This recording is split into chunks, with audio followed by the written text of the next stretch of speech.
औरंगजेबाच्या कबरीवरून झालेल्या वादावरून आता दर्गा कमिटीची प्रतिक्रिया समोर आली आहे। औरंगजेबाच्या कबरीचं उदात्तीकरण केलं जात नाही, राजकीय नेते राजकारण करतायत असा आरोप दर्गा कमिटीनं केला।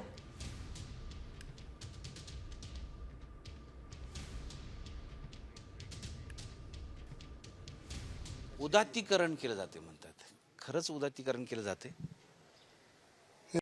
कॉमस्कोर नुसार आता isakal.com आहे देशातील नंबर 1 ची मराठी न्यूज वेबसाईट। प्रत्येक अपडेटसाठी isakal.com ला नक्की भेट द्या।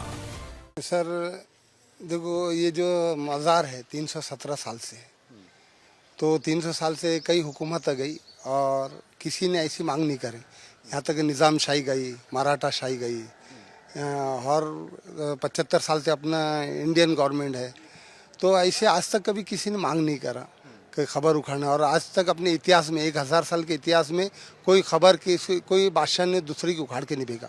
हालांकि एक बादशाह आया तो दूसरा राजा आया, मगर ऐसा नहीं हुआ। ये दिल को ख़राब लगता सर कि खबर उखाड़ के फेंक देना चाहिए।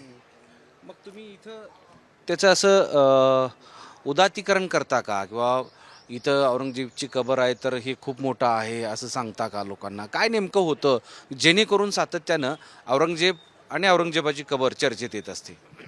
औरंगजेब बादशाह के लिए जो नेट वगैरह से इंसान है ना, ब्रिटिश लाइब्रेरी पढ़ के आता तो वो देखता कि इतना बड़ा बादशाह था, इतना बड़ा सम्राट था, हैं, तो उसकी खबर कैसी है वो देखने के आसे आता। और यहाँ पर वो जैसे एक आम इंसान की खबर रहती, एक आम मुसलमान की खबर रहती, एक खबर रहती मट्टी की रहती, वैसी ये भी मट्टी की खबर है और कुछ उसमें कुछ खास नहीं है। मगर यहाँ सूफी संत होने की वजह से बहुत सारे लोग दरगाहों पर आते, फूल पेश करते, तो ये औरंगजेब सम्राट की समाधि पर भी फूल पेश करते।